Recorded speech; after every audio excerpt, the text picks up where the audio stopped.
ரொம்ப ஈஸியாக வந்து பாஜக என்ன பண்ணுறாங்க, எல்லாத்தையும் டூத்தோட உடைக்கிறாங்க. மற்ற கட்சியை பொழுது அவங்க சப்போர்ட் சேர்க்கிறாங்க. ஆளுங்கட்சியாக வந்து மிருகபலத்தோட வரவங்க எல்லாத்தையுமே கரெக்ட் பண்ணுவாங்க, தனக்கு ஏற்றபடி சட்டங்களை மாற்றிப்பாங்க. அந்த கர்ப்பாம்பூச்சியே வந்து இல்லை இது வந்து அமெரிக்க சதி, இது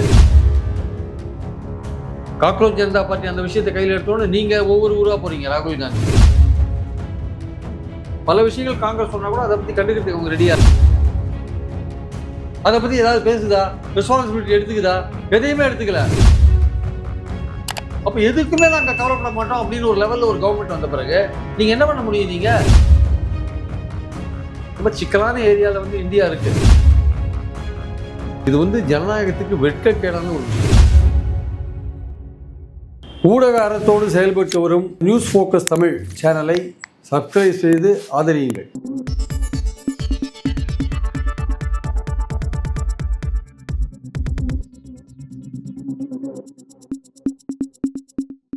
நேயர்களுக்கு வணக்கம். பிரியன் சார் இன்றைக்கு நம்முடன் அரசியல் பேச இணைந்திருக்கிறார். சார் வணக்கம். வணக்கம் சார். சார், இப்போ 5 மாநில தேர்தல் முடிஞ்சதுக்கு பிறகு தேசிய அரசியலில் ஒரு பெரிய பல்வேறு திருப்பங்களை நம்ம பார்க்குறோம். குறிப்பாக வெஸ்ட் பெங்கால் ஒரு திருப்பத்தை ஏற்படுது. அதே போல் வந்து இப்போ வந்து மகாராஷ்டிராவில் ஒரு திருப்பம் ஏற்பட்டுருக்கு. அதாவது என்ன திருப்பம் அப்படின்னா, எதிர்கட்சி வரிசையில் இந்தியா கூட்டணியில் இருக்கக்கூடியவங்க அல்லது பாஜகவோட சேராமல் இந்தியா கூட்டணியில் இல்லாமல் வெளியில் இருக்கிறவங்க, திரிணாமுல் காங்கிரஸ் போன்றவங்களாம் எடுத்துக்கலாம். இப்போ அவங்களாம் வந்து பார்த்தீங்கன்னா வந்து தேர்தல் தோல்விக்கு பிறகு தங்களுடைய கட்சியை வந்து சொந்த மாநிலத்தில் இழக்கிறாங்க. கட்சியை வந்து கைப்பற்றாங்க. கட்சியிலேருந்து இன்னொரு ஃபேக்டர், அதிருப்தி ஃபேக்டர் வந்து கட்சியை கைப்பற்றிட்டு அப்படியே கம்ப்ளீட்டாக கொத்தோடு கொண்டு போகிறாங்க. இது சட்டமன்றத்தில் நடக்குது, லோக்சபாலையும் நடக்குதுங்கிற பிரச்சனை போயிட்டு இருக்கு. இது நம்ம திரிணாமுல் காங்கிரஸ் நடக்குதுங்கிறது நமக்கு வெளிப்படையாக நல்லாவே தெரியும். மகாராஷ்டிராவில் உத்தவ் தரப்பு சேனாகிட்ட ஒரு 9 MP இருக்காங்க. அதில் 6 பேர் வந்து இப்போ வந்து தனி அணியை செயல்பட போகிறோம் அப்படின்னு அவங்களும் தனியாக கிளம்புறாங்க. இந்த மாதிரி வந்து காட்சிகள் மாறிட்டே இருக்கு. இதெல்லாம் எப்படி புரிஞ்சுக்கலாம்? பாஜக என்ன கணக்கு போடுறாங்க?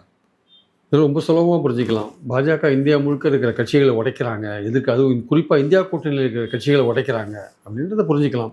அவங்க வந்து ஒரு பெரிய, அவங்களுக்கு தேர்தல் மூலமாக கிடைக்கிற, அவங்க வெற்றி பெறுறதோட மற்ற கட்சிகளை உடைச்சி அதன் மூலமாக தங்கள் பலத்தை அதிகரித்து கொள்ள, லோக்சபாலையும் ராஜ்யசபாலையும் அதிகரித்து கொள்ள முயற்சி பண்ணுறாங்கன்னு புரிஞ்சுக்கலாம். இது வந்து ஜனநாயகத்துக்கு வெட்கக்கேடான ஒரு விஷயம். ஆக்சுவலாக இது வந்து இந்த மாதிரி பண்ணுறது வந்து வெட்கக்கேடு. கேட்டால் அந்த கட்சிக்காரங்களே வராங்கன்னு சொல்லுவாங்க. ஆனால் இதுக்கு பின்னாடி உடைக்கிறதுக்கு முழுக்க திரிணாமுல் காங்கிரஸ் குற்றஞ்சாட்டுறாங்க. இது முழுக்க பண்ணுறது அமித்ஷா தான் பண்ணுறாரு, அவங்க குற்றஞ்சாட்டுறாங்க. அதாவது அவங்களுக்கு வெஸ்ட் பெங்கால் வெற்றின்றது வந்து பாஜகவுக்கு வந்து ஒரு பெரிய ஒரு வெற்றியாக அமைஞ்சு போச்சு. அதுக்கு எல்லா விதமான திரிணாமுல் காங்கிரஸுக்கு எதிராக சாமதான பேத தண்டம்னு அதிகாரிகளை பயன்படுத்துறது, எலெக்ஷன் கமிஷனை பயன்படுத்துறது, பிஎஸ்எஃப்பை பயன்படுத்துறது, மீடியாவை பயன்படுத்துறது, அரசாங்கத்தில் இருக்கிற சில நிலையான அமைப்புகளை பயன்படுத்துறது, பேரை சொன்னால் பிரச்சனையாகும், நிலையான அமைப்புகளை பயன்படுத்துறது, எல்லாத்தையும் பயன்படுத்தி என்ன பண்ணிட்டாங்க, திரிணாமுல் காங்கிரஸை கவுத்துட்டாங்க. இப்போ அந்த கட்சியை உடைக்கிறாங்க. அது இருக்கக்கூடாதுன்னு உடைக்கிறாங்க. அதாவது ஒரு ஜனநாயகத்தில் வந்து நீங்கள் ஒரு கட்சியை தோக்கடிக்கலாம் சார். அந்த கட்சியே இருக்கக்கூடாதுன்னு நினைக்கிறது என்ன மனோபாவம்? அது ஆக்சுவலாக அது என்ன மனோபாவம்? ஆக்சுவலாக இந்த கட்சியே இருக்கக்கூடாது, அது ஒன்றும் இல்லாத போயிடணும்னு என்ன மனோபாவம்? இன்றைக்கி வந்து அதிமுக உடைக்கிறாங்க, தாவேக்கா, அது கட்சியே இல்லாத போகணும்னு நினைக்கிறாங்க. அது என்ன மனோபாவம்? அது ஆக்சுவலாக தப்பு இல்லை. ஆக்சுவலாக அவங்க எலெக்ஷனில் தோத்துட்டாங்க, நீங்கள் அவங்களாம் வந்து சேர்றாங்க அப்படின்னு ஒரு சால்ஜாப்பு சொல்லலாம். உண்மையிலே எல்லாருமே அவங்களா தான் சேர்றாங்களா? நீங்கள் ஏதோ ஒரு வகையில் என்ஃபோர்ஸ்மெண்ட் டைரக்டரேட் மூலமாக ஏதோ ஒரு வகையில் நீங்கள் பயமுறுத்துறீங்க, அவங்க வந்து உள்ளே சேர்றாங்க. திரிணாமுல் காங்கிரஸை நீங்கள் அப்படி தானே உடைச்சிருக்கீங்க. 80 MLAக்களில் 60-50 MLAக்கள் போகிறாங்க அப்படின்ற விஷயத்தில் அவங்க தனி அணியாக செயல்படுவாங்க. அவங்க 2/3 பங்குக்கு மேலே இருக்காங்க, அவர்களுக்கு அதற்கான உரிமை இருக்குது. அப்போ கட்சியே வந்து பெரும்பான்மை வந்து பிரிஞ்சு போச்சு. அதை வந்து கட்சி தாவல் தடை சட்டம் அதை ஒன்றும் பண்ண முடியாது. அதை வந்து ஸ்பீக்கர் அப்ரூவ் பண்ணுறாரு, அது ஒரு தனி அமைப்பாக இயங்கும். இல்லை அது வந்து இன்னொரு கட்சியோடு போய் சேருது. எப்படி இப்போது அந்த பார்லிமெண்ட் உறுப்பினர்கள் திரிணாமுல் காங்கிரஸ் அங்கே திருப்பூராவில் ஒரு சின்ன கட்சி சார், NCPI நினைக்கிறேன், அதோட போய் சேர்ந்துருக்காங்க. இப்போ பார்லிமெண்ட்டில் NCPயோட செல்வாக்கு 20-22 அப்படின்னு ஆகிடும். இது எப்படி சாத்தியமாகும்? இந்த ஒரு பெரிய கட்சி எப்படி போய் அங்கே போய் சேருது? இது வந்து கட்சி தாவல் தடை சட்டம் அலோவ் பண்ணுறது இருக்குல்ல, அது வந்து ஜனநாயகத்துக்கு ஒரு முரண்பட்ட ஒரு விஷயம். இல்லை சார், இப்போ நான் என்ன கேட்குறேன்னா, இப்போ இந்த மாதிரி வந்து வெற்றி பெற்ற MLAக்களோ அல்லது MPக்களோ ஆளும் அரசுக்கு சாதகமாக ஒரு முடிவு எடுக்கிறது. அப்படி எடுக்கும்போது அங்கே ஜனநாயகம், மக்கள் அளித்த அந்த மேண்டேட்டுங்கிறது அதோட மதிப்பு ரொம்ப குறைஞ்சு போகுது. அப்படிங்கிறது தான் வந்து இந்த கட்சித்தாவல் தடை சட்டத்தை கொண்டு வந்தாங்க. ஃபஸ்ட்டு 1/3 அப்படிங்கிறத 2/3 மாற்றினாங்க அப்படிங்கிறது கவனிக்கிறோம். இப்போ 2/3 நடக்குது. சில இடங்களில் 2/3 வந்து பிரிஞ்சு போகிறாங்க அப்படிங்கிறத பார்க்குறோம். 2/3 போயும் கூட இப்போ 2/3 ஒரு பக்கம் அந்த ஆப்ஷன் அவங்களுக்கு இருந்தாலுமே கூட, அப்படி அந்த மாதிரி தாவரங்களுக்கு 2/3 ஒரு ஆப்ஷன் இருக்குது. அது இருந்தாலும் கூட நாங்கள் வந்து 2/3 கிடையாது, நாங்கள் தனி அணியை செயல்பட போகிறோம், இல்லை வேற ஒரு கட்சியில் போய் நாங்கள் இணைய போகிறோம் அப்படின்னு தனிப்பட்ட ரீதியாக வெற்றி பெற்ற எம்பிக்களோ எம்எல்ஏக்களோ முடிவெடுக்கிறது அப்படிங்கிறது அது சட்டத்தில் அதுக்கான அது வழிவகை இருக்கா? அது 2/3 போன உடனே அது கட்சியில வந்து பெரும்பான்மையோர் எடுத்த முடிவா மாறுது ஆக்சுவலா. ஆனால் கட்சியின் தலைமையும் அப்படிதான் இருக்கு. கட்சியின் தலைவர், நிறுவன தலைவர் அப்படி அவர் ஸ்டாண்டில் இந்த லெஜிஸ்லேச்சர் பார்ட்டியோ பார்லிமெண்ட்ரி பார்ட்டியோ எடுக்கிற விஷயங்கள் அது வந்து பேரண்ட் பாடியும் சேர்த்து எடுத்த மாதிரியான ஒரு தோற்றம் வருது ஆக்சுவலா. ஓகே, அதுதான் எங்க பாயிண்ட். அங்க இல்ல அந்த இடத்துல வந்து பேரண்ட் பாடி கட்சி பேரண்ட் பாடி வந்து பிரிஞ்சுதா இல்லையான்னு நமக்கு தெரியாது. ஆனால் இந்த லெஜிஸ்லேச்சர்ல பிரிஞ்சு அது ஸ்பீக்கர் அப்ரூவ் பண்றாரு பார்த்தீங்களா, அவருக்கு அந்த பார்லிமெண்ட்டுக்குள்ளேயோ அசம்பிளிக்குள்ளேயோ அவருக்கு இருக்க ரைட் இருக்குல்ல, இவங்க 3/2 பங்கு பிரிஞ்சு வந்தாங்க, இவங்க தனிக்குழுவாக செயல்படுறாங்க, இல்லை ஒரு கட்சியோடு சேர்றாங்க, அதை அப்ரூவ் பண்ற உரிமை வந்து ஸ்பீக்கர்ட்ட இருக்கு. ஏன்னா ஆன்டி டிஃபெக்ஷன்லால முடிவு எடுக்கிற உரிமை ஸ்பீக்கர்ட்ட இருக்கு. அப்போ அது அந்த உரிமையை பயன்படுத்தி என்ன பண்றாரு, அந்த பிளந்து வந்த குரூப்பை வந்து அப்ரூவ் பண்றாரு. அப்ரூவ் பண்ணி ரெகனைஸ் பண்ணும்போது என்ன ஆகுது, இப்போ வெளியிலேயே வந்து இங்கே வந்து இவங்க தான் உண்மையான திரிணாமுல், இவங்க தான் உண்மையான சிவசேனா அப்படின்னு பண்ணும்போது வெளியிலேயும் பார்ட்டி ஆட்டோமேட்டிக்காக என்ன ஆகுது, வெளியில் இருக்கிற பார்ட்டியும் சிவசேனா, இவர் ஷிண்டே தலைமையில தான் சிவசேனா இருக்கு, இல்லை வந்து பிரிஞ்சு போன இன்னொருத்தர் தலைமையில தான் திரிணாமுல் இருக்குன்ற ஒரு சுச்சுவேஷன் உருவாது ஆக்சுவலாக. இதுவே வந்து சரியான நியாயமான ஒரு நடைமுறை கிடையாது. ஒரு வழக்கில் வந்து என்ன சொன்னாங்க சுப்ரீம் கோர்ட்டு, பொலிட்டிக்கல் பார்ட்டியோட சீஃப் இருக்கான்ல, அவன் வந்து சொல்கிறதா வந்து விப்பு, உண்மையிலே விப்பு. நீங்கள் வந்து இப்போ அதனால தான் வந்து இங்கே தமிழ்நாட்டில் வந்து 25 பேர் சப்போர்ட் பண்ணாங்க, ஆனால் 32 பேர் வரல, 2 பங்கு வரல. அதனால் வந்து அவங்களுக்கு கட்சி தாவல் தடை சட்டம் அப்ளை ஆகும். அந்த இடத்துல எடப்பாடி ரொம்ப முழிச்சிட்டு பல பேரை தம் பக்கம் வச்சுருந்ததுனால 32 பேர் போக முடியல, 25 பேரோட நின்றாங்க. அப்போ 25 பேர் போது அந்த சட்டம் வந்து அவங்க மேலே பாயறதுக்கான வாய்ப்பு இருக்கும்போது தான் உடனே மன்னிப்பு கடிதம் எழுதி கொடுத்து உடனே எடப்பாடிகிட்ட போகிறாங்க. இப்போ போயிட்டும் கூட தனியாக பிரிஞ்சிருக்காங்கன்னா அது அவங்களுடைய கதை வச்சுக்கோங்க, அதில் பிரச்சனை ஓடிட்டு இருக்குன்னு எத்தனை பேர் ரிசைன் பண்ணுவான்னு தெரியாது. ஆனால் இது கட்சி தாவல் தடை சட்டம் 10 ஷெட்யூலில் வந்தபோது அவங்க முதல்ல என்ன சொன்னாங்கன்னா, ஒரு உறுப்பினர் கட்சியிலேருந்து விலகினாலோ அவர் வந்து விப்புக்கு மீறி ஓட்டு போட்டாலோ அவர் பதவியை இழக்கிறதுக்கான வாய்ப்பு இருக்குன்னு சொன்னாங்க. அதே மாதிரி வந்து கட்சி ஒரு உறுப்பினர் தானாக நீக்கினா அவர் வந்து ஒரு அன்அட்டாச்சு மெம்பராக கன்டினியூ பண்ணுவார். ஆனால் அவர் வந்து ஓட்டெல்லாம் போட முடியாது. அவர் வந்து அன்அட்டாச்சு மெம்பர்களுக்குள்ள உரிமையை பிடிச்சிட்டு அவர் தொகுதிக்கு வேண்டிய விஷயங்களை செஞ்சுட்டு அவர் அங்கேயே இருக்கலாம்.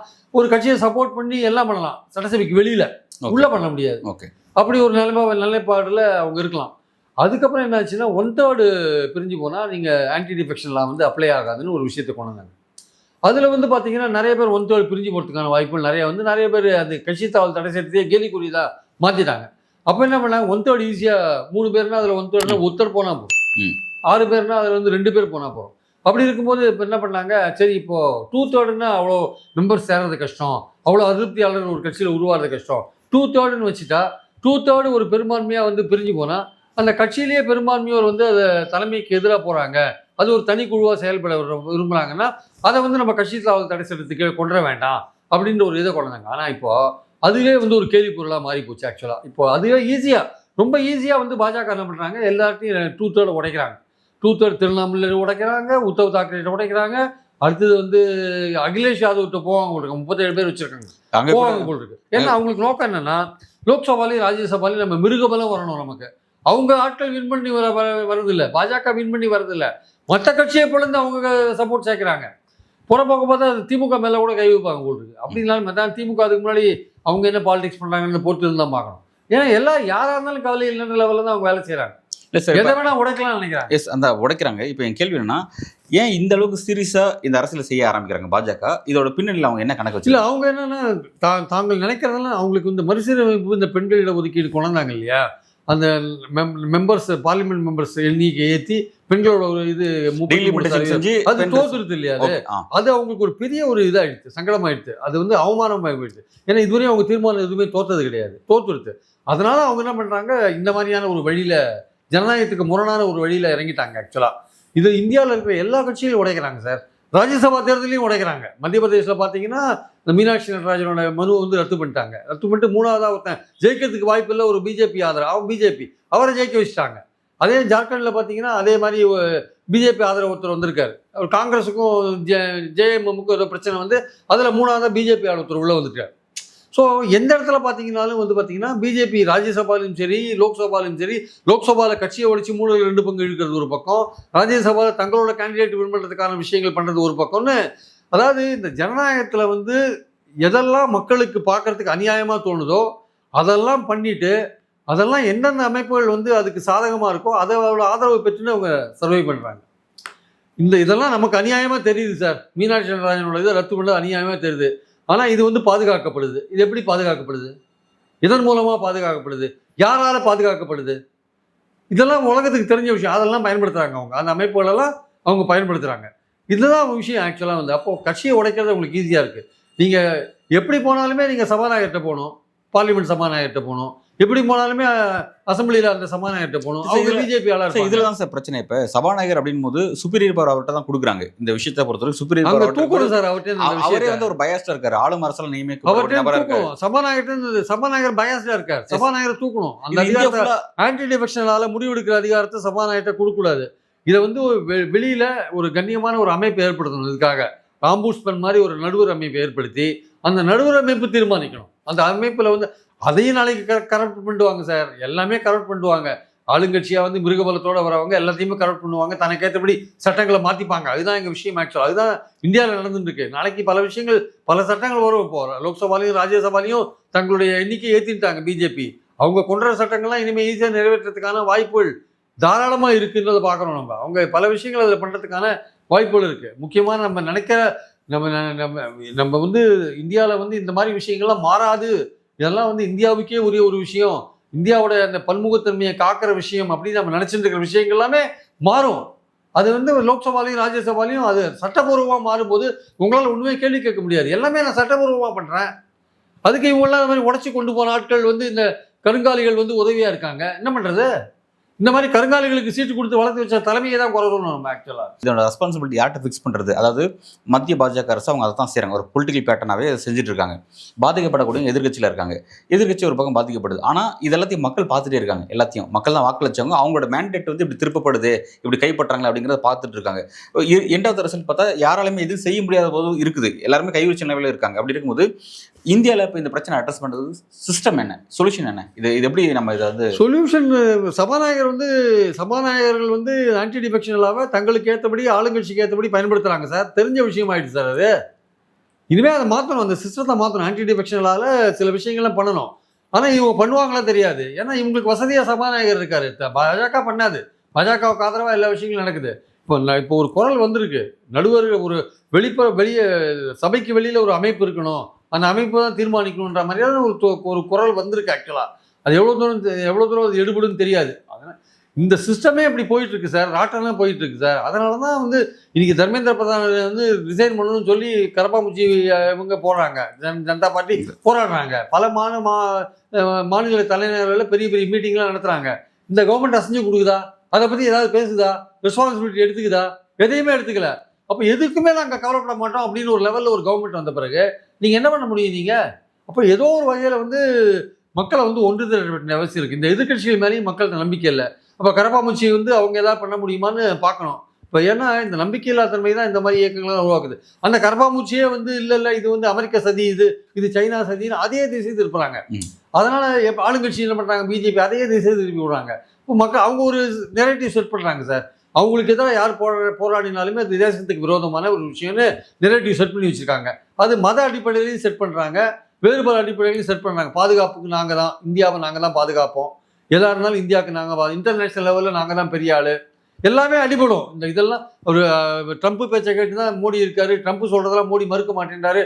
அதெல்லாம் ஒரு பக்கம் நீங்கள் பேசியிருந்தா கூட அவங்க உருவாக்குற கட்டமைப்பு இருக்குல்ல, பிஜேபி உருவாக்குற நெரேட்டிவ் இருக்குல்ல, அது ஸ்ட்ராங்காக செட் ஆகிடுது. ஸ்ட்ராங்காக செட் ஆகுது. அது ராங்காக இருந்தால் கூட ஸ்ட்ராங்காக செட் ஆகுது.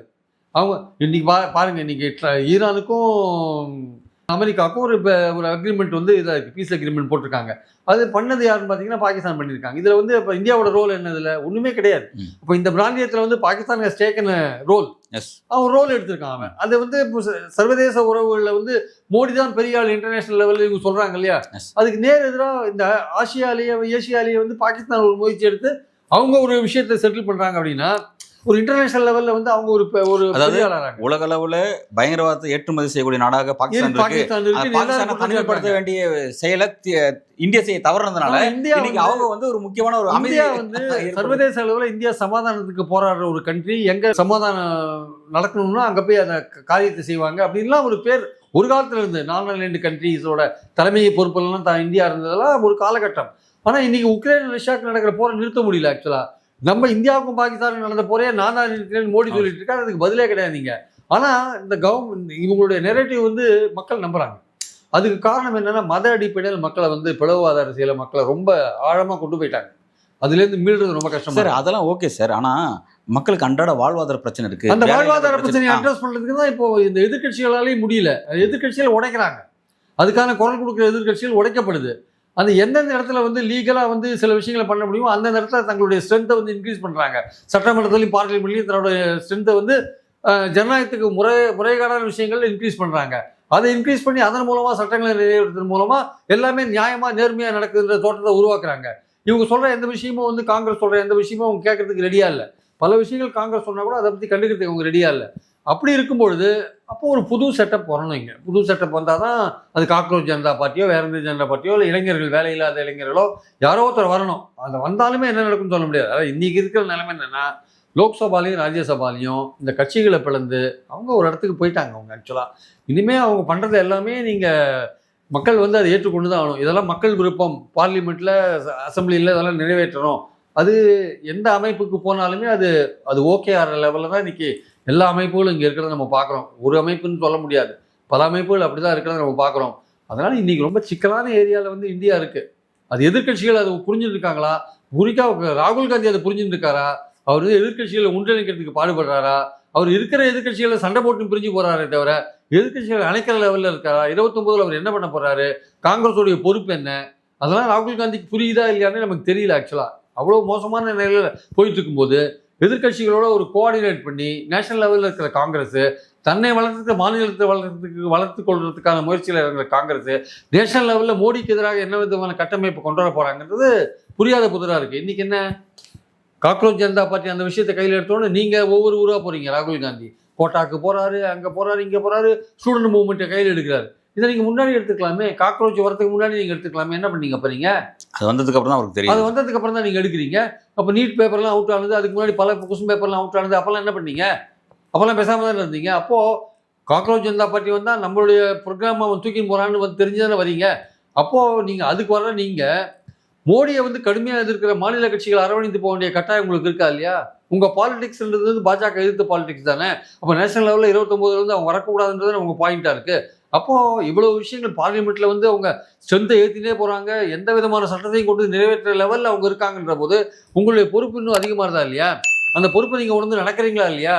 ஸோ இந்த பாயிண்ட்லாம் இருக்கும்பொழுது ராகுல் காந்தி பல விஷயங்கள் பண்ண வேண்டியிருக்கு. அவர் இன்னும் வந்து மாநில கட்சிகளை எதிர்த்துண்டு இந்த மாதிரியான ஒரு பாலிடிக்ஸ் பண்ணியிருந்தாரு வச்சுக்கோங்களேன், நிச்சயமாக வந்து 29 வந்து அவர் கைவிட்டு போயிடும். ஆக்சுவலாக ஓகே சார், ஒரு சீரியஸான ஒரு விஷயத்தை நோக்கி இந்திய அரசியல் போயிட்டு இருக்கு. எதிர்கட்சிகள் முடிச்சுட்டு தங்களோட அரசியல் குறிப்பாக காங்கிரஸுக்கு மிகப்பெரிய ரெஸ்பான்சிபிலிட்டி இருக்குது. 29 ஆட்சி மட்டத்தை கொண்டு வருவதில் பற்றி அவங்களுக்கு பெரிய ரெஸ்பான்சிபிலிட்டி இருக்குது. அந்த பொறுப்பு உணர்ந்து அவங்க அரசியல் செய்கிறாங்க அப்படிங்கிறத வரும் நாட்களில் பொறுத்திருந்து பார்க்கலாம் சார். நன்றி. தேங்க்யூ.